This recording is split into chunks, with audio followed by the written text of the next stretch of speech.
sua Bíblia, livro do profeta Malaquias, capítulo 3, versículo 13 a 18. Depois estaremos lendo Evangelho que escreve Mateus, capítulo 22, versículo 14. Enquanto você abre a sua Bíblia e vai dizendo assim: Jesus está voltando. Diga isso aí: Jesus está voltando.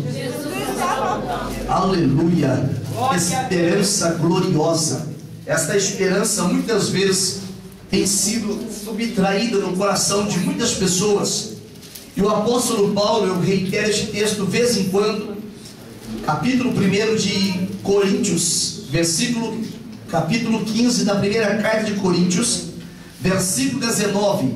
O apóstolo Paulo traz uma recomendação para jamais esquecermos disto, quando ele diz: quem espera em Jesus apenas desta vida, ele é o mais infeliz entre os homens. A versão da Bíblia que eu estou usando diz: mais miseráveis entre os homens. Mas se a nossa esperança estiver naquele que tudo pode, naquele que tudo é, aquele que é e que há de vir, esperança esta que não pode murchar, nós temos razões de sobra de glorificar o nome do Senhor.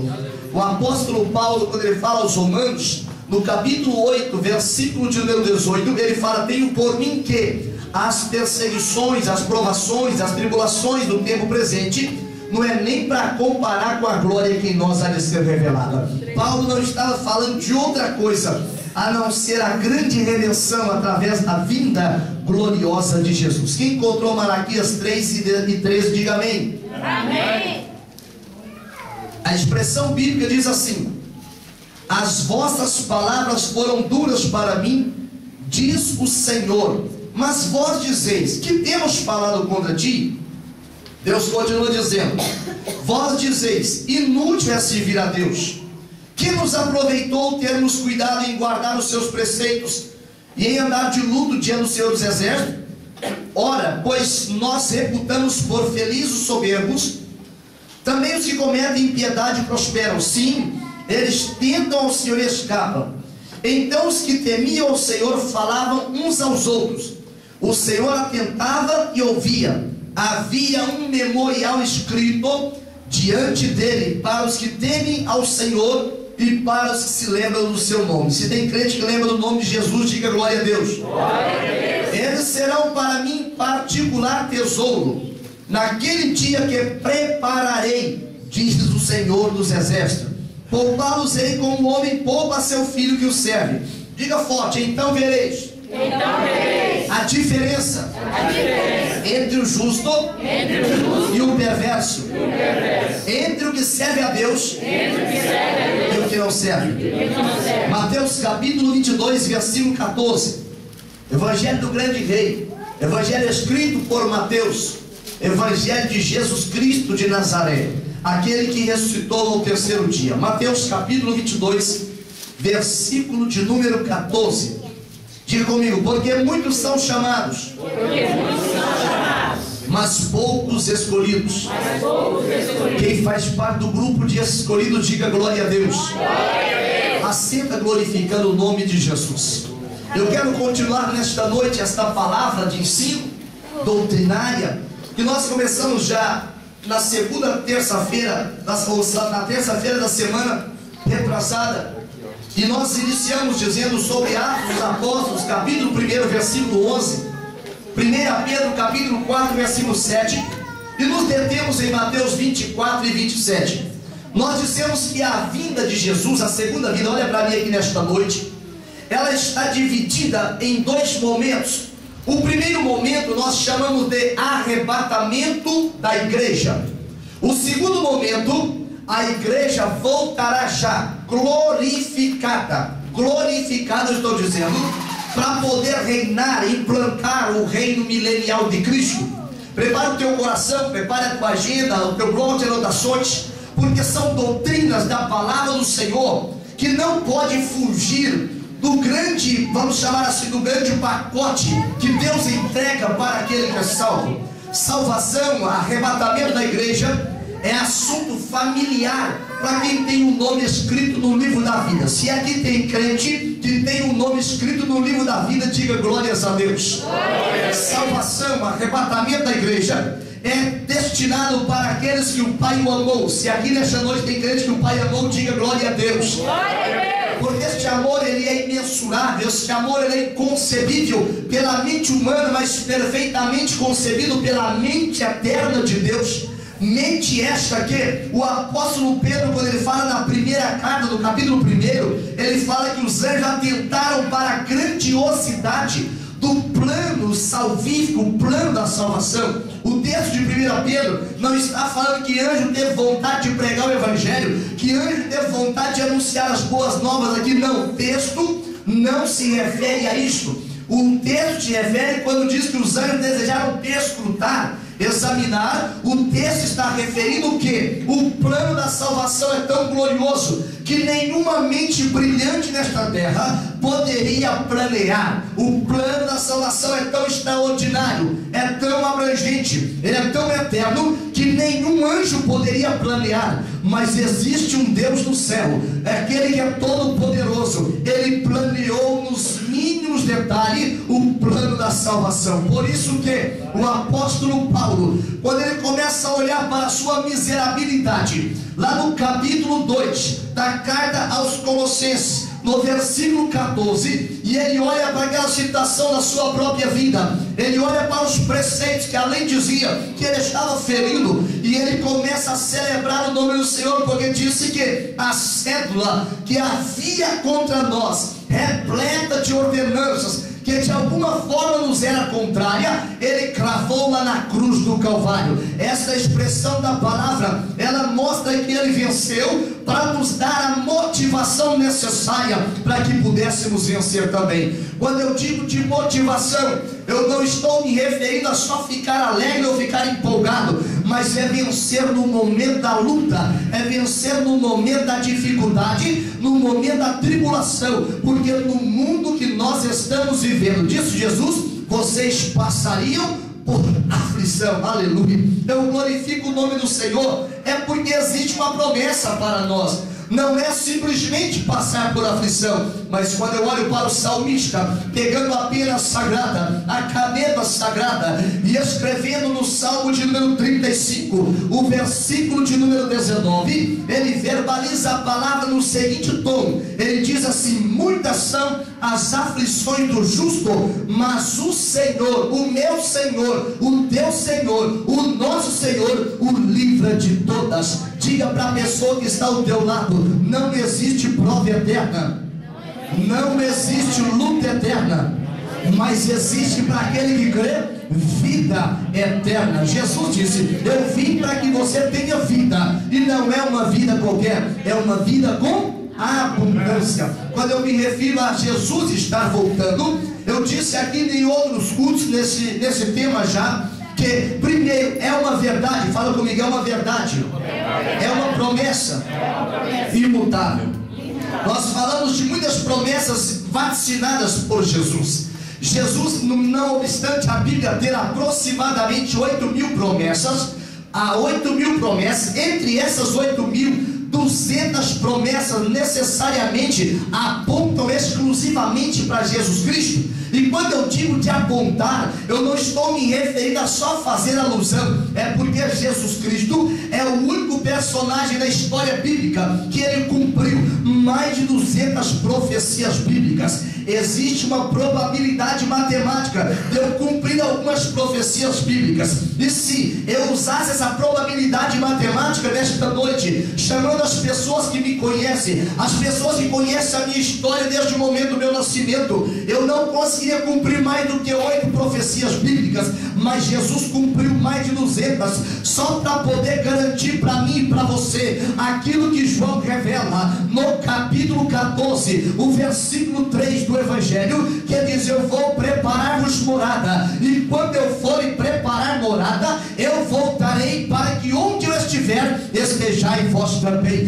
Você pode acreditar neste milagre, desta promessa, porque esta promessa é imutável. E segundo aspecto que eu disse da vida de Jesus, é que ela é precedida por sinais. Terceiro, é o maior acontecimento da história. Diga comigo: a vida de Jesus é uma promessa imutável, é precedida por sinais, e será o maior acontecimento da história.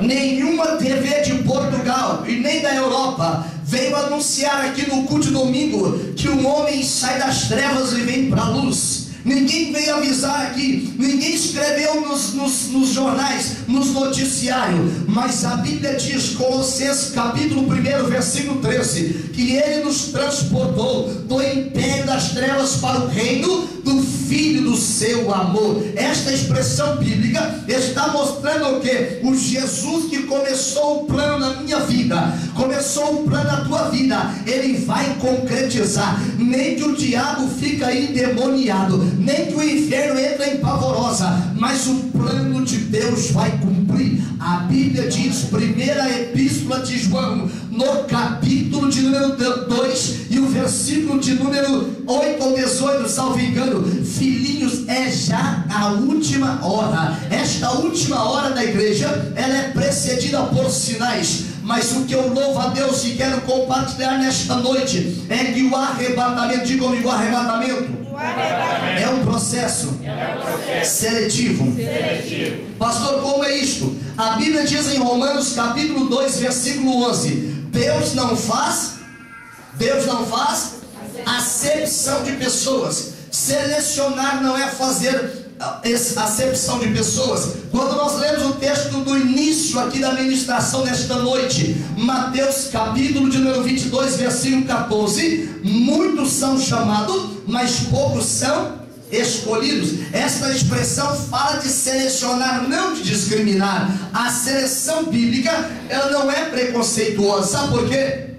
O apóstolo Paulo se deixa nessa noite já, Romanos 1,16. O Evangelho é poder de Deus para a salvação. Não é só de português, não é só de guinense, não é só de cabo-verdiano, não é só de brasileiro, mas é para todo aquele que crê. Salvação é para quem crê, não é para quem entende Bíblia, não é para quem é pós-graduado na palavra. Não que eu estou fazendo apologia à ignorância espiritual, e absoluto que não.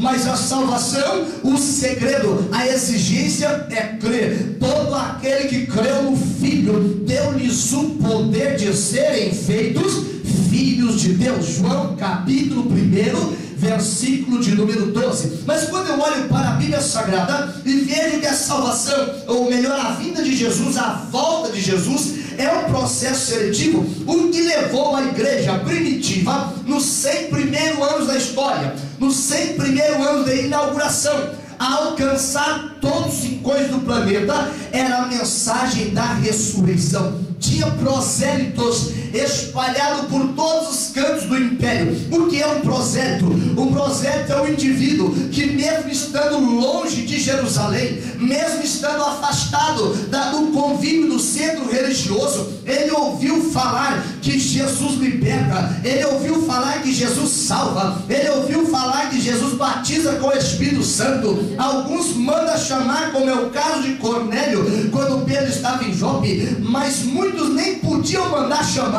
Mas quando ouviram que o seu caso tinha solução, quando ouviram que a sua esperança agora ressuscitava, eles puderam levantar as mãos para o céu e dizer: eu quero ser salvo, o que eu faço para ser salvo? E a receita do apóstolo Paulo, no livro de Atos dos Apóstolos, no capítulo de número 16, versículo 28 a seguir, diz: crê no Senhor Jesus Cristo e serás salvo, tu e a tua casa. No tempo dos discípulos, este evangelho, esta mensagem, ele ressuscitou e ele voltará, levou o evangelho a todos os cantos do planeta. Aí nós nos perguntamos, hoje temos internet de fibra ótica de altíssimas velocidades, temos internet de grandes proporções, de grande armazenamento. Por que nós não alcançamos os rincões do planeta então? Se todos os planetas, os pontos do planeta, quase que necessariamente há comunicação cibernética,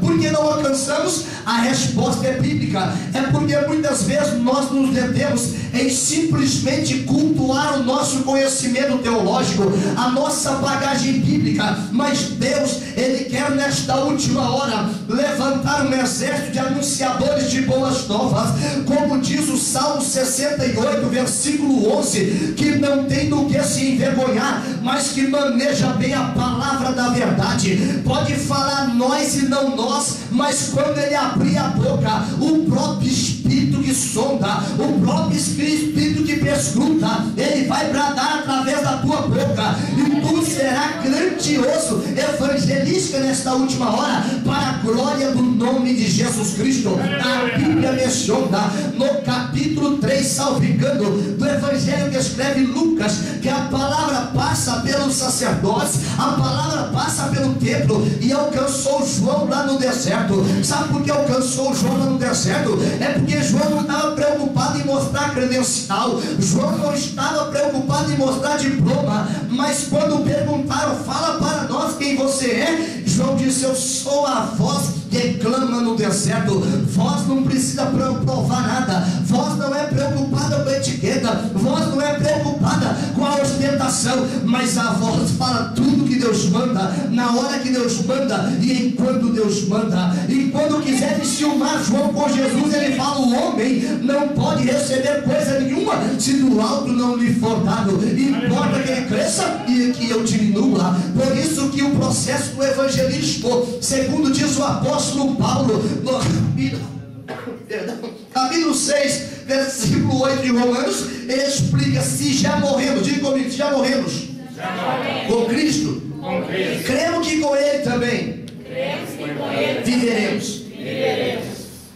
A voz do It, capítulo 16 do Evangelho de Marcos, o versículo 15, é uma voz que nos chama para a salvação.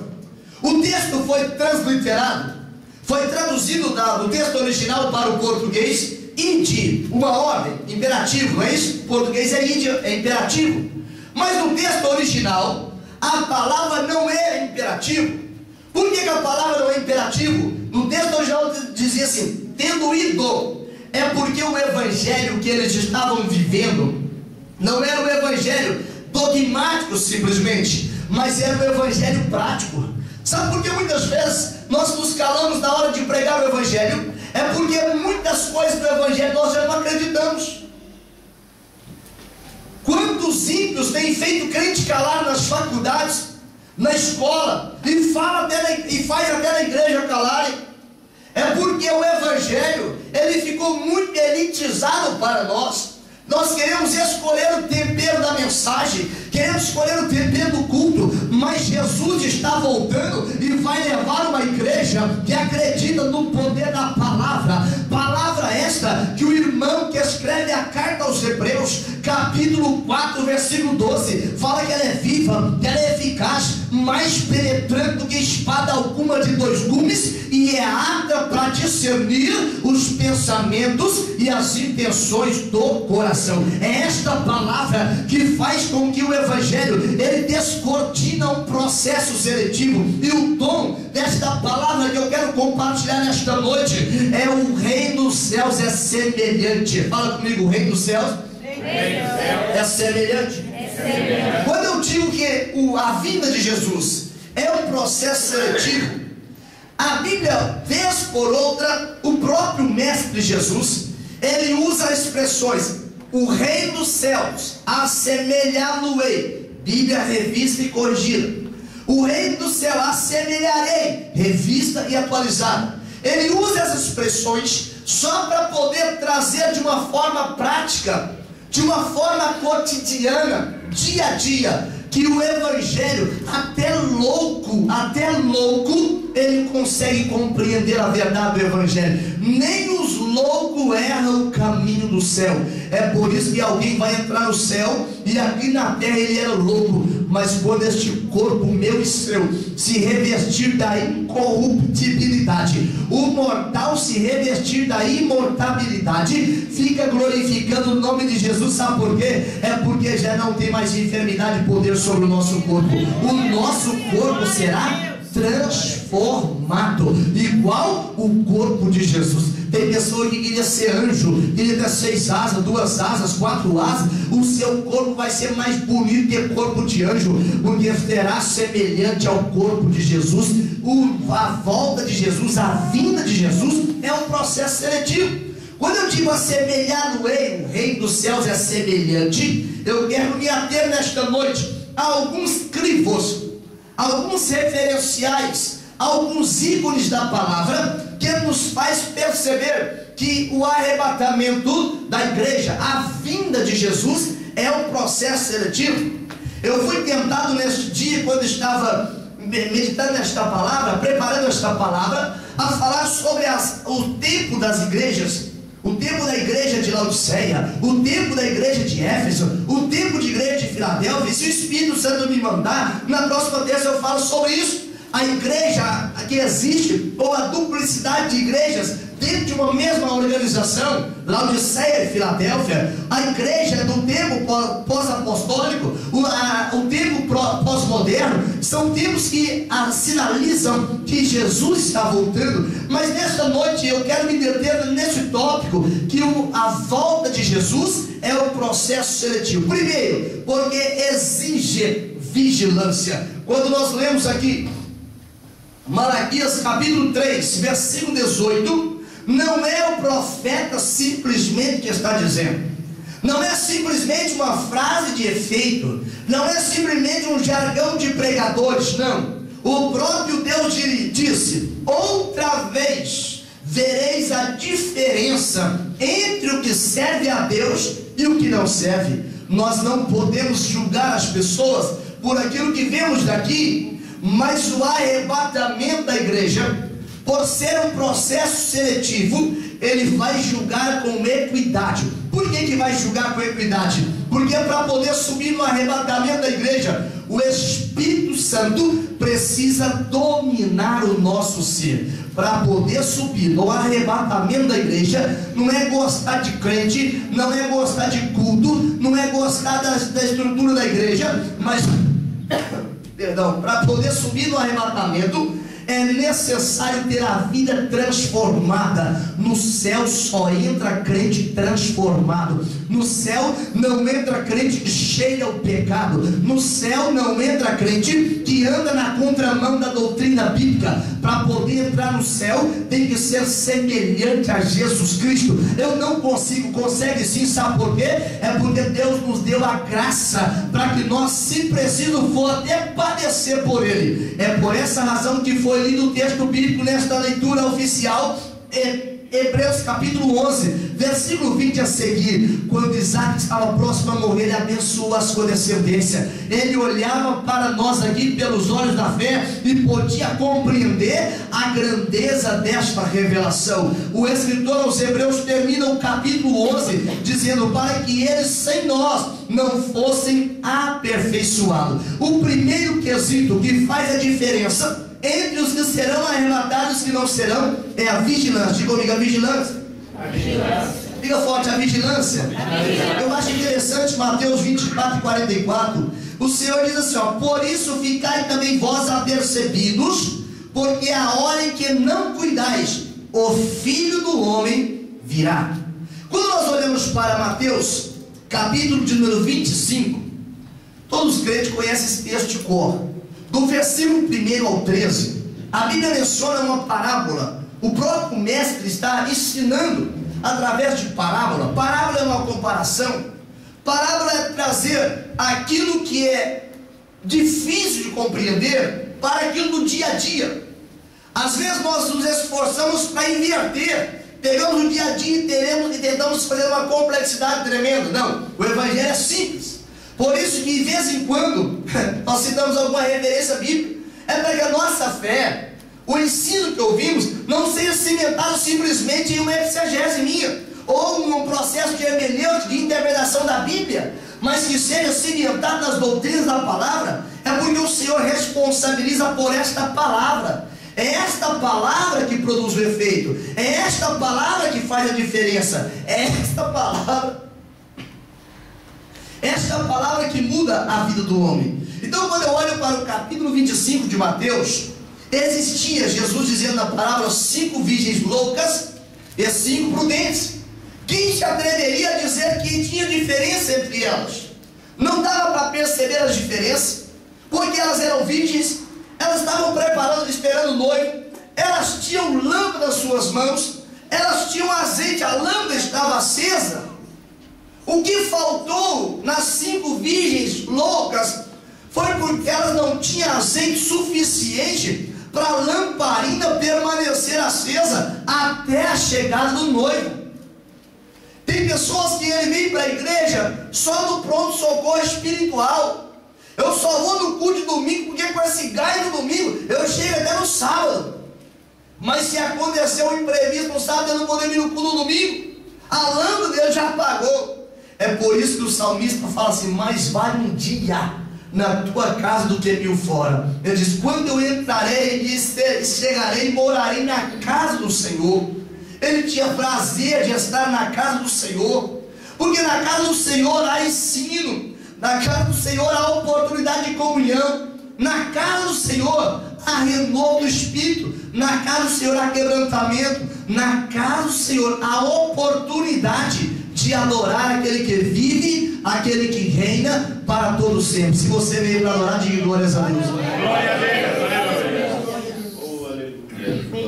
Aleluia, glória a Deus. Elas estavam esperando o noivo, e a Bíblia diz: todas elas tosquenejaram e dormiram. Mas à meia-noite, ouviu-se um grito: eis aí o noivo, sai-lhe ao encontro. Aquelas virgens que não estavam preparadas, porque a unção é tão necessária na nossa vida. Eu digo na nossa, daquelas que estão esperando o arrebatamento da igreja. O profeta Isaías, no capítulo 10, versículo 27 do seu livro, ele traz a seguinte expressão, na parte final: o jugo será despedaçado pela unção. A unção despedaça o jugo. Por isso que o crente, ele não pode deletar, diminuir, subtrair, abster-se da unção. E esta unção, ela só desce sobre a nossa vida quando o canal está liberado. Por isso que tudo que impede a minha comunhão com Deus necessariamente vai cortar o vínculo da unção. Alguns anos atrás, isso foi notícia mundial. Nos Estados Unidos, um grande hospital, muito moderno, preparou todo o equipamento, centro cirúrgico fabuloso, coisas maravilhosas, tudo de última geração. E no processo de criar aquela parte de bombeiros, de águas de reservatório, criaram um bom reservatório, coisa de primeiro mundo. Mas o indivíduo que estava planeando a tubulação não lembrou de emendar os canos com aquela água lá de onde poderia trazer socorro. E numa das inspeções, já há quase 10 anos de funcionamento daquele hospital, o técnico ficou apavorado porque a água do reservatório, ela não conseguia atingir o hidrante se acontecesse um incêndio. O desespero do administrador do hospital foi muito grande, mas o alívio foi maior, porque ligaram os canos. Sabe o que isso significa dizer? É que quem vive da unção alheia, quem vive da oração dos outros, ele pode ser surpreendido no momento do arrebatamento da igreja e não ouvir o toque da trombeta de Deus, não ouvir o arcanjo tocar. Mas eu quero acreditar que nesta noite, se você teve coragem de vir aqui no culto de ensino, sabendo que ia falar de arrebatamento da igreja, é porque você espera ser arrebatado com Jesus na vida. Se é verdade, diga glórias ao nome de Jesus. À meia-noite ouviu-se um grito: eis aí o noivo, saí-lhe ao encontro. Aquelas virgens que não estavam preparadas, que não tinham unção, que não tinham azeite, elas disseram assim: empresta no teu azeite. Elas: não posso. Sabe por quê? É porque a unção que Deus dá para a irmã não dá para mim, a unção que dá para você não dá para o outro. A unção, ela alcança a nossa individualidade. É por isso que o apóstolo João, na sua primeira carta, no capítulo 2, versículo 20, ele usa uma expressão que de vez em quando é deturpada por alguém, de que não necessita de que vos ensine nada, porque a unção vos ensinará todas as coisas. Por que essa expressão de João está enfática? É porque a unção, ela gera disposição para orar, a unção gera disposição para santificar, a unção gera disposição para adorar, a unção gera disposição para ser fiel. Por isso que a vigilância que eu citei aqui no capítulo 24 de Mateus, O versículo 44 é tão enfático para nós. E sabe o que aconteceu? Naquela noite, foi a noite que elas imaginavam que nunca chegariam. A porta se fechou, foi tarde demais,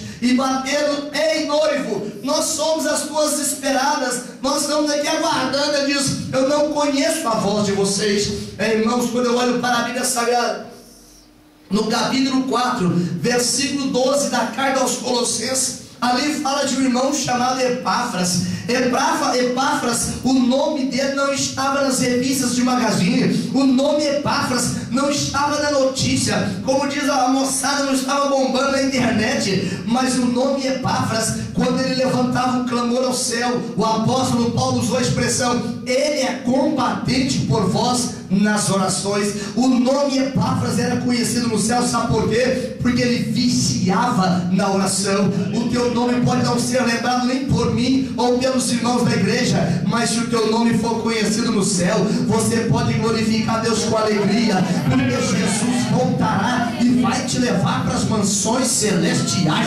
Seja popular no céu, onde vale a pena ser popular. Aleluia.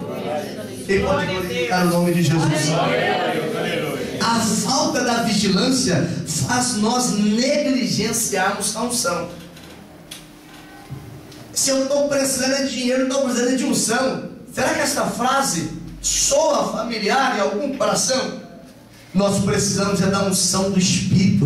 O dinheiro o Senhor providencia. Você nunca vai ver um lírio do campo tecendo. E o Senhor disse: nem Salomão em toda a sua glória. Eu preguei sobre Salomão aqui domingo. Ele se vestiu como qualquer um deles. Sabe por que muitas vezes tem crente ansioso, tem crente aflito, tem crente desesperado? É porque ele fez da sua ansiedade o seu cavalo de batalha. Ele troca o tempo de estar com o Senhor, porque é um part-time, 2 part-time, 3 part-time, 4 part-time. E quando pensa que não, já estragou a família, estragou a vida espiritual. Aí você fala: pastor, você não paga minhas dívidas, não sabe quanto eu devo. Mas eu sei o tamanho do Deus que nós servimos, eu sei o tamanho da dispensa dele, porque você lhe fará abundar em vós toda boa obra. É ele que faz abundar, é ele que faz prosperar. Se ele fechar a mão para não abençoar, não tem ninguém que abre a porta. Mas se ele abrir a porta, não tem ninguém que consegue barrar, porque ele é poderoso para fazer tudo o que ele apraz.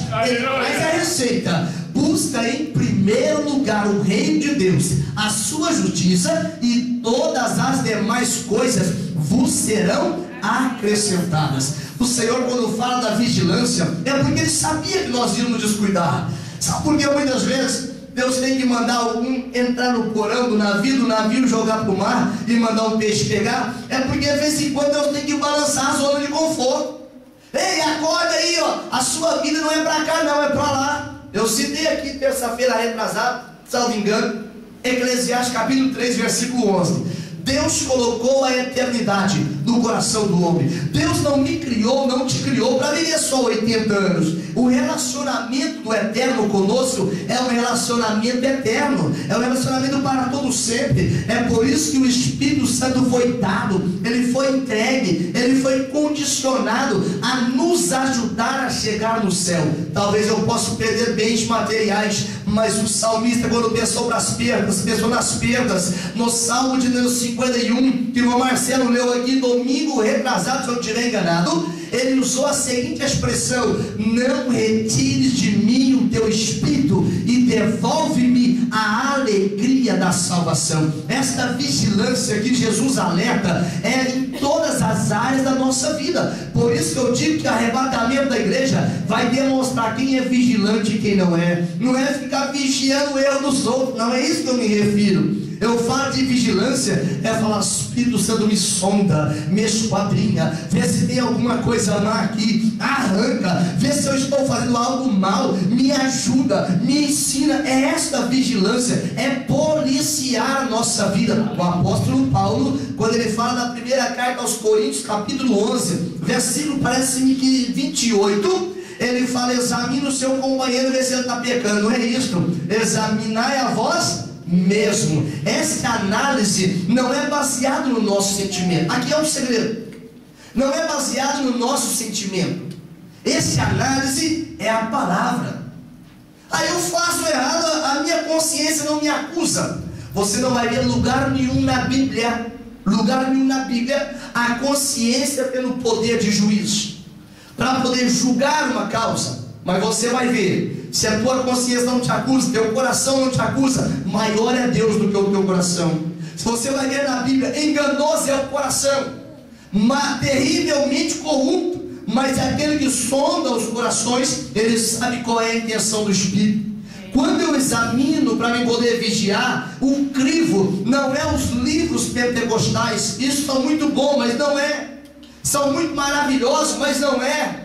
O crivo é a palavra de Deus. É porque essa escritura não é de particular elucidação, mas homens inspirados por Deus falaram movidos pelo Espírito. Por isso que essa palavra faz efeito nas nossas vidas até hoje. Quando eu falo sobre salvação, eu não estou falando de planos, plural não. Eu estou falando de plano, porque a singularidade disso é: o Senhor nos amou na nossa individualidade. Diga para a pessoa do outro lado: Deus te ama, na sua individualidade. Deus não deu um modelo assim, olha, tem que ajustar e pronto. Deus conhece as nossas debilidades. Quantas vezes, ai meu Deus, eu peguei porque o Senhor sabe, a carne é fraca. E daí então, Deus, o Senhor não teve misericórdia de mim. O apóstolo Paulo, quando ele fala aos Coríntios, ele fala assim, ó: não vem tentação que não seja humana, e junto com a tentação eu dou o escape. O escape é a válvula de saída, é a porta de saída, é por onde eu posso escapar. É por isso que o processo do arrebatamento da igreja é seletivo, porque nem todos vão vigiar, nem todos são vigilantes. Eu vou fazer uma pergunta só para poder calar no nosso coração nesta noite, na nossa alma. Quantos pensaram no arrebatamento da igreja hoje? Não manifesta não, só pensa. Quantos pensaram no arrebatamento da igreja hoje? A irmã mandou mensagem convidando para o culto dizendo: tema arrebatamento. Quem pensou, oh, meu Deus, se o senhor vinha, estou aqui no comboio, estou conduzindo, eu sou arrebatado, já imaginou o estrago que vai ser esse carro aqui? Eu subindo, cantando o hino da vitória. Só pensa isso. Mas a igreja de Tessalônica, o apóstolo Paulo fala isso na primeira carta aos Tessalonicenses, no capítulo 4, versículo 18: consolai-vos uns aos outros com esta palavra. Eles não consolavam assim, ó, fica tranquilo, Deus vai abrir porta de trabalho. Isso era pequeno para consolação. Fica tranquilo, olha, Deus vai te fazer prosperar, hein? Fica tranquilo. Isso era pequeno. Mas eles consolavam assim, olha, o arcanjo vai tocar, o arcanjo vai bradar, Deus vai mandar, e os mortos vão ressuscitar, e os vivos vão ser transformados, e nós vamos subir para as mansões celestiais cantando o hino da vitória. Consolai-vos uns aos outros com essa palavra. 1 Tessalonicenses, capítulo 4, versículo 18. O segundo crivo que eu falo que é um processo seletivo é a identidade. Ei, aleluia! Identidade. Sabe aquele bilhete de identidade que você tem, título de residência, carteira de habilitação, carta de condução? Aquilo é a sua identidade. Ali tem a digital, tem o nome do pai, tem o nome da mãe, data de nascimento, tem um monte de informações necessárias. Quando o Senhor mandou o profeta Malaquias escrever capítulo 3, versículo 18, eu citei umas 3 vezes hoje, né? Vereis outra vez a diferença entre o que serve a Deus e o que não serve. Não é aquele que parece crente, não é aquele que fala igualzinho os crentes, não é aquele que talvez vem junto com os crentes, não. Ele está falando de quem tem identidade. Quando eu olho para o capítulo de número 22 de Mateus, versículo 1 até o versículo 14, esse texto soa familiar hoje, no tempo que estamos vivendo. O Senhor começa usando: assemelhá-lo-ei, o reino dos céus, assemelhá-lo-ei a um homem que fez as bodas do seu filho. Este filho chama Jesus. Este homem que fez as bodas do rei chama Deus o Pai, porque a parábola é a expressão de uma verdade, é uma comparação de uma verdade. Ele mandou chamar os seus convidados. Os seus convidados. O que nós lemos aqui nesta noite em Mateus 22 e 14? Muitos chamados, poucos escolhidos. O bom não é ser chamado, o bom é ser escolhido. Todas as pessoas desta terra, anote isso, todas as pessoas dessa terra foram predestinadas para quê? Para a salvação. Efésios capítulo 1, versículo 4, fala, ele nos escolheu nele. Nele quem? Romanos 11, 36, por ele, por meio dele, para ele, são todas as coisas. Filipenses capítulo 2, versículo 10 e 11 diz, ao nome de Jesus Cristo, toda glória, toda honra, todo joelho tem que se dobrar. É este nome mesmo. É por causa dele. Ele é o noivo. E a festa foi convidada, as pessoas foram convidadas para a festa dele. Quem está convidado para a festa dele, diga glória a Deus. Glória a Deus. Amém. Está aumentando o número. Mandou chamar e eles não vieram. A pergunta, as desculpas eram assim, olha, eu compro um campo, eu tenho que cuidar dos meus negócios. O texto paralelo a este evangelho diz assim, olha, eu comprei uma ajuda de boi e vou experimentar. Ninguém compra uma ajuda de boi sem experimentar primeiro. Eu comprei um campo e vou ver. Ninguém compra um campo sem antes vê-lo. Primeiro vê, depois compra. São desculpas. E acontece que ninguém aceitou o convite.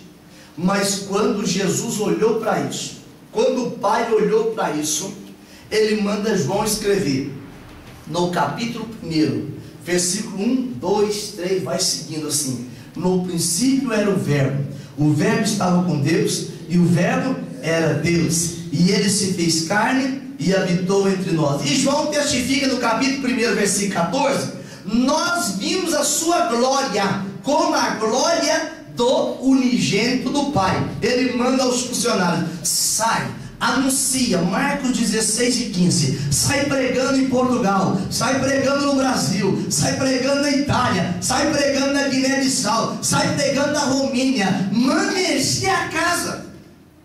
E quando o pai chegou, quando o noivo chegou com o pai, a casa estava cheia. Fala comigo, a casa estava cheia. Estava cheia. Fruto, fala assim comigo, fruto das encruzilhadas da vida. Europa, América do Sul, Antártida, toda essa gente foram alcançados, mas lá no meio, olha o processo seletivo. Tinha um indivíduo lá, ele não tinha as vestes nupciais. Eu acho que ele cantava aquele hino, isso não é hino, é voltando. Tem uma dupla no Brasil que canta um hino, no céu eu entro de carona. Esse pensou que entrava no céu de carona, mas no céu não entra de carona. Pai não leva filho, filho não leva pai, marido não leva esposa, esposa não leva esposo. Eu posso até ensinar para os meus filhos o caminho do céu, mas é eles que querem entrar pela porta. E segura no teu banco, porque a porta é estreita, o caminho é apertado, mas o caminho do céu é estreito, a porta é apertada e só entra abaixado. Por isso que Tiago escreve no capítulo 4, versículo 10 do seu livro, humilhai-vos debaixo da potente mão de Deus. Para entrar no céu, se eu quero ter identidade, a identidade é igualzinha de Jesus. Aprendei de mim, que sou manso e nervoso. Não, ele diz, sou manso e humilde de coração, e vai alcançar repouso até para a vossa alma. Identidade, o crente do arrebatamento da igreja, ele tem identidade pessoal. Ele não vai pela moda, pelo modismo, ele influencia e não se deixa influenciar. E sabe o que acontece? Eu glorifico a Deus, porque quando o noivo chega, o pai chega, o rei chega e pergunta para aquele indivíduo, amigo, ainda chama de amigo, como que você entrou aqui sem ter vestes nupciais? Existe uma frase que eu não sei quem já falou ela, eu já usei algumas vezes. Contra os fatos não há argumento. Não tem argumento.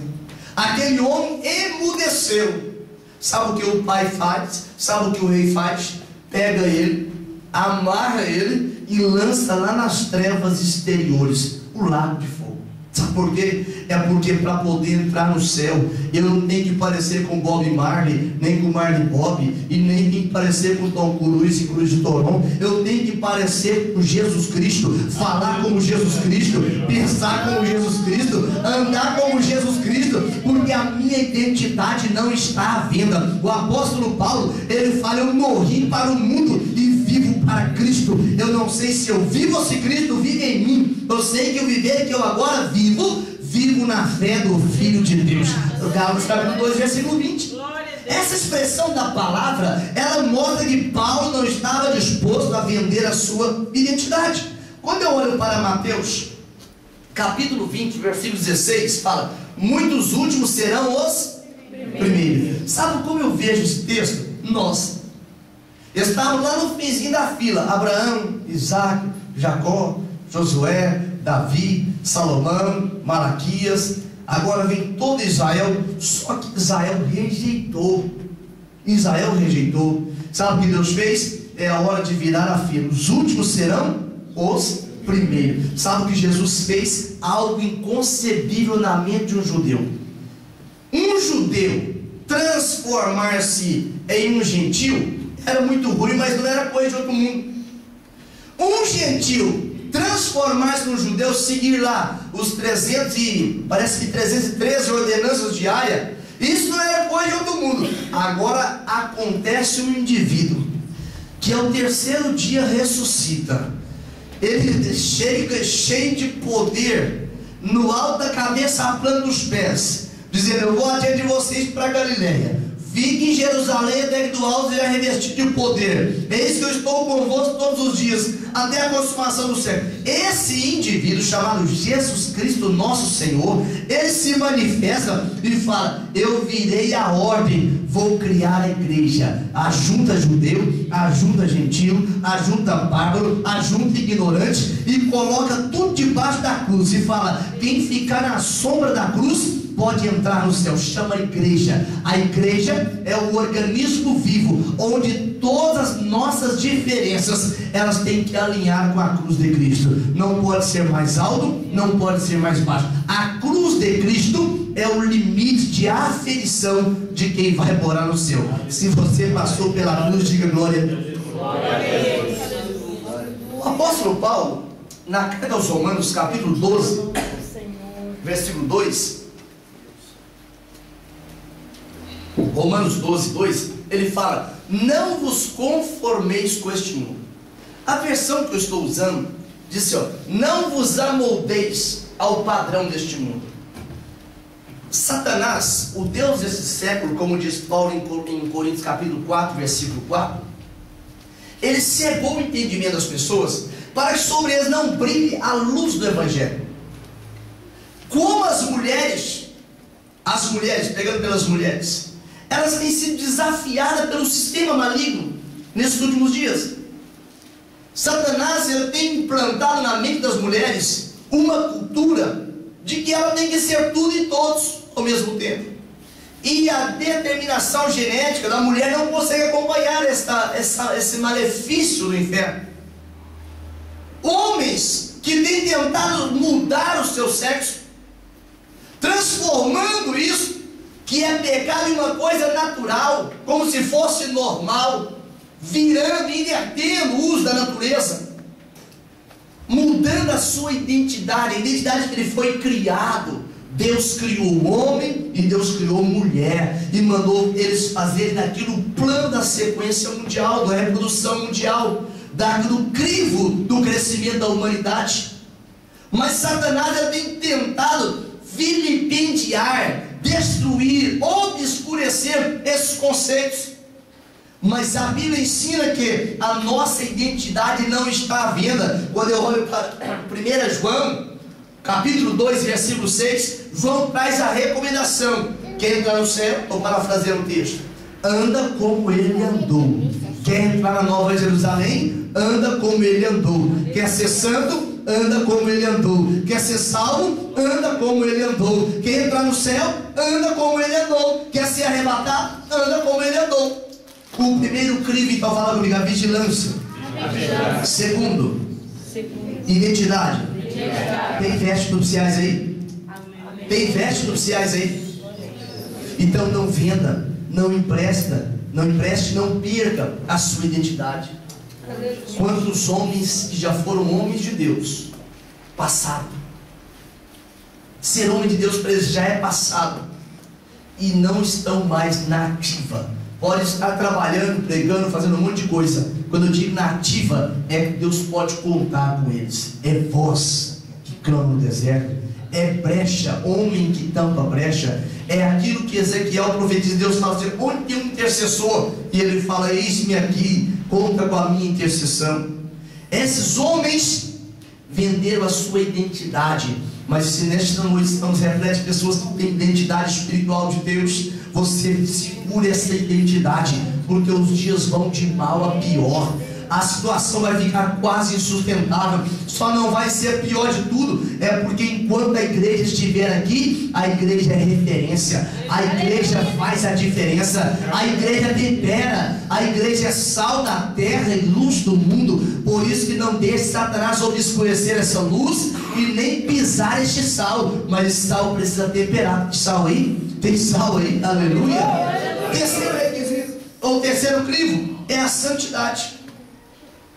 O arrebatamento é seletivo, porque só será arrebatado santo. Um dia eu estava convidando uma pessoa para vir à igreja, e ele disse: ah, não vou na sua igreja. Eu disse: por quê? Você tem medo de ir lá? Ele falou: não, não é. É que vocês não acreditam em santo. Eu falei: não acredito, então você não conhece a minha igreja. Quando eu digo minha, é força de expressão, não é um pronome possessivo, é força de expressão. A igreja que a gente congrega, eu disse, é a igreja que mais acredita em santo, é a nossa. Lá tem o São Samuel, o São César, o São Francisco, tem a Santa Maria, a Santa Nilza, a Santa Elza. É uma santaiada tremenda, sabe por quê? Porque o escritor aos Hebreus diz, no capítulo 12, versículo São Marcelo, capítulo 12 de Hebreus, versículo 14, aleluia, ele disse assim, ó: sem santificação ninguém, fala para mim, ninguém pode ver o Senhor. Pode ver. Ah, pastor, esse negócio de santificação é só no Antigo Testamento. Levítico capítulo 20, versículo 7. No Antigo Testamento o Senhor fala assim, ó: sede santo, porque eu, Senhor, seu Deus, sou santo. Mas então como faz no Novo? 1 Pedro capítulo 1, versículo 16. Pedro fala, está escrito onde? Levítico 20, versículo 7, está escrito: sede santo, porque eu, Senhor, seu Deus, sou santo. Para entrar no céu não entra só quando é bonito, não. Tem feio que vai entrar no céu, como é o meu caso. Mas para entrar no céu tem que ter vigilância. Para entrar no céu tem que ter identidade de Jesus. Para entrar no céu tem que ter uma vida de santidade. Esta vida de santidade não é um estilo de vida, não. A vida de santidade é uma vida abundante. O apóstolo Paulo, quando ele fala na carta aos Romanos, no capítulo 8, versículo 5 e versículo 6, ele fala que a carne milita contra o Espírito milita contra a carne, porque a vontade da carne é morte, mas a vontade do Espírito é vida. Por isso que a inclinação da carne é morte, a inclinação do Espírito é vida. E não é uma vida qualquer, é uma vida com abundância. Quando eu olho para 1 Coríntios capítulo 6, versículo 13, a parte final, a Bíblia traz uma recomendação. O apóstolo Paulo bota a mão no seu peito assim e fala assim: esse corpo não é para a impureza, é para o Senhor, e o Senhor para este corpo. Essa via de mão dupla não pode sofrer interrupção, não pode entrar em reforma. Já viu quando você está andando na autoestrada e de repente você vê lá um bloqueio no meio da pista lá dizendo assim, ó: aquela faixa está inutilizada para reparos. A vida de quem vai ser arrebatado, ela tem que dar liberdade para ir e para voltar. Deus e o corpo e Deus, corpo e Deus. Você vai precisar deste corpo para ele ser transformado num corpo corruptível. Os pregadores do hedonismo, que tudo pelo prazer, a busca incessante pelo prazer, os fins até justificam os meios, segundo eles dizem, é uma aberração contra isso. Sabe por quê? Porque o corpo não é só para o prazer, o corpo é para que seja morada também do Espírito Santo. O Espírito Santo de Deus habita no seu corpo. Quando você lê lá no livro de Gênesis, capítulo de número 1, tem uma expressão: no princípio criou Deus o céu e a terra, versículo 2: a terra sem forma e vazia, e o Espírito pairava sobre a face das águas. Mas agora não precisa do Espírito pairar mais sobre a face das águas, porque ele tem um corpo do irmão Messias, tem um corpo da irmã Cristiane, tem um corpo da irmã Solange, tem um corpo do irmão Elbi, tem um corpo do irmão Vladimir, tem um corpo do irmão Joaquim. É uma sequência de corpo, mas nós precisamos glorificar a Deus através do nosso corpo. Por isso que esse corpo não pode ser misturado. Quando eu olho para a palavra do Senhor, os discípulos, eles ficavam perplexos com a fineza religiosa, a alta estirpe religiosa dos fariseus, dos escribas. Eles cumpriam a lei de forma muito quadradinha, de forma muito plena, olhando para a liturgia da lei. Mas quando Jesus começa a questionar com eles, dentro do princípio da identidade daquele que vai ser arrebatado, Mateus capítulo 5, versículo 20, Jesus fala assim, ó: se a vossa justiça não exceder muita dos fariseus, você não pode entrar no reino dos céus. Essa expressão justiça, ela fala de integridade, não é simplesmente fazer o certo, porque no inferno, segura aí, o inferno vai estar cheio de gente certinho. Ele fala assim: não, eu não mato, não roubo, sou bom vizinho, não falo palavrão, mas se não aceitar Jesus como Salvador, vai para o inferno. Do inferno para o lago de fogo. Para poder entrar no céu, tem que aceitar Jesus como Salvador e como Senhor exclusivo da nossa vida. Mas eu não aguento, é difícil demais ser crente. Ninguém aguentaria. Nenhuma pessoa aqui poderia dizer assim: eu consigo ser crente sozinho. Aí sabe o que Deus fez, sabendo que eu não ia conseguir ser crente sozinho, que eu não ia conseguir ser salvo sozinho, que eu não ia conseguir ter identidade de Cristo sozinho, que eu não ia conseguir ser santo sozinho, que eu não ia conseguir vigiar sozinho. Ele falou assim: graça, faça favor aqui.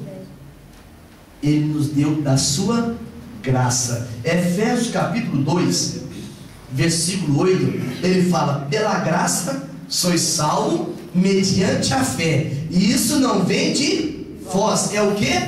Dom de Deus. A graça é muito mais difícil de obedecer do que a lei.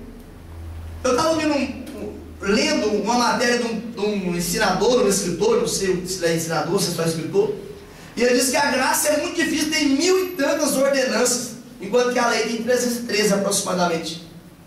Por que nós conseguimos? Aí ele explica: só por causa da graça. É por causa da graça que nós somos salvos. É por causa da graça que nós padecemos por Cristo. É por causa da graça que podemos estar lá no pó, mas ele te levanta como Jó e fala assim: eu sei que o meu Redentor vive. Jó 19, 25, né? E por fim se levantará. Jó já via, já profetizava Jesus Cristo, aquele que dá identidade para a igreja. Jesus Cristo, aquele que voltará. Jesus Cristo, aquele que muda a história. Então quando eu olho para a Bíblia Sagrada e vejo no capítulo 25, o versículo 11 e o 12, é para estarmos apercebidos. Porque quem permanece nele, diga comigo, quem permanece nele, não vive na prática do pecado. 1 João capítulo 3, versículo 6, a tradução da Bíblia Revista Atualizada, eu acho ela mais condizente com o original. Neste texto diz: aquele que permanece nele não vive pecando.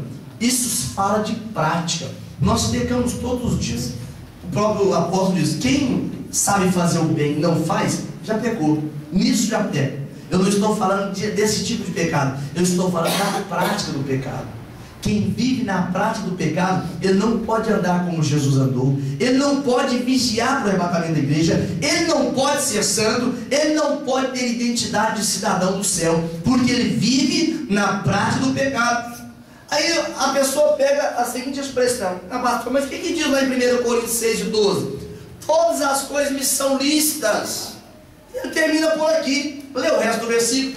Mas nem todas convêm. Ah, mas eu que escolho o que convém e o que não convém. Não, senhor. Não, senhora. Eu não me deixarei dominar por nenhuma delas. O Evangelho, a vida cristã, não é uma prisão. Não é uma sentença de prisão. A vida cristã é liberdade. Porque Ele nos dá a opção de entender e dizer assim: se isso me domina, isso é pecado. Quantas coisas dominam os crentes nesses últimos dias? Ai, meu Deus, eu não posso ir hoje no culto, bem que eu ensino, mas hoje é o último capítulo da novela. Hoje é o jogo do Benfica. Aí você fica também. Aleluia. Pastor, o senhor torce para o Porto? Eu torço para o Porto da Nova Jerusalém. O mar lá é de cristal, de vidro, aleluia. É maravilhoso, que ela nunca perde, aleluia. Sabe por quê? Porque as armas desse exército, elas são espirituais. Segunda Coríntios capítulo 10, versículo 4. E poderosa para destruir fortaleza e anular sofisma. Esta expressão da palavra mostra que a santidade, a sua raiz é onde? É uma busca constante pela glória de Deus. A santidade não é simplesmente um estado de espírito, é uma busca constante. Alguém me perguntou um dia: pastor, como que eu sei se a coisa é ou não pecado? Eu disse: tem algumas perguntas que a gente aprende na escola bíblica dominical. Pergunta: isso adora a Deus? Não, então já é pecado. Isso faz o meu irmão ele crescer na fé? Não, então é pecado. Isso faz eu sentir mais comunhão com Deus? Não, então é pecado. Isso me dá mais vontade de orar? Não, então é pecado. Então a santidade, a raiz da santidade, quer saber onde nasce a santidade? É na busca incessante pela glória de Deus. Paulo diz: vivo não mais eu, mas quem vive em mim? Cristo. Paulo tinha identidade. Quarto, meu Deus, vou ter que parar agora. Vamos ficar de pé. Na próxima terça nós vamos falar sobre esse quarto requisito do processo seletivo do arrebatamento. O primeiro que eu falei é: primeiro, vigilância. Segundo, identidade. Terceiro, santidade. E quarto, como tem crente que já perdeu o arrebatamento, já perdeu o céu por causa dele, faltou perseverança. Eu vou perseverar só pela esquina. Se Jesus não mandar um querubim ali, eu nem quero mais ser crente. Não, Deus vai te dar graça. A Bíblia fala em Hebreus capítulo 10. Esse texto mudou minha vida num momento muito difícil da minha vida, um acidente terrível. Necessidade de perseverança, para depois que fizerdes a vontade de Deus, alcanceis a promessa. E sabe como termina o capítulo? Termina assim: olha, eu não tenho prazer em quem retrocede. Deus não se alegra só quem começa bem, não. Quem tem um meio razoável, não. Deus se alegra com aquele que vai até o final. Daniel, o profeta de Deus, não contaminou. Daniel capítulo 1, versículo número 8. Ele venceu tudo e todo no nome de Jesus, no nome de Deus. Mas quando ele ouviu essa palavra: você, Daniel, tu vai até o final, é porque o plano de Deus é que nós cheguemos até o final. Deus não está preparando uma igreja para ficar aqui. Jesus está preparando uma igreja para subir para o céu. Essa igreja está aqui.